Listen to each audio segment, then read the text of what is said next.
काश्मीर, कन्याकुमारी, मनाली, गोवा अशी ट्रिपचं प्लॅन कधी करू की नाही माहिती नाही. पण किमान 2 हप्त्यातून बोईसर ही ट्रिप मात्र आमची कंपल्सरी असा. काश्मीरला गेलं असतं तर ॲपल आणले असते, पण आमच्या बोईसरला गेल्यावर कांदे, बटाटे, टोमॅटो हे आणूचेच लागतात. पोटापाण्याचं झाल्यावर मी घुसले ह्या ब्लाऊज पीसच्या दुकानात. लग्नाच्या टायमाक मी जरी 55 किलोचा जरी असलंय, तरी आता काय मी तसा रवाग नाही. म्हणूनच हे माका काय ब्लाऊज शिवायचे होते. त्याच्यामुळे साडीयेंका इकडे ब्लाऊज पीस मॅच करूचो कार्यक्रम चालू असा. भाजी मार्केटमधून बाहेर पडल्यान आम्ही सरळ डीमार्ट गाठलं.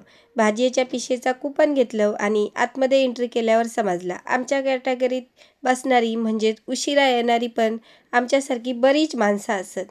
जितको माका अख्खो बाजार घेऊक टाईम लागाक नाही ना, त्याच्यापेक्षा जास्त टाईम माका चीज घेताना लागलो. कारण सगळंच विचार करूचो लागता ना. आपल्या जिभेबरोबर आपल्या घोवाच्या पण किसो सांभाळूचो लागता. बिल करूक पण पटकन नंबर लागलो. बिल केला, पिशे पॅक केले आणि सरळ घर गाठला.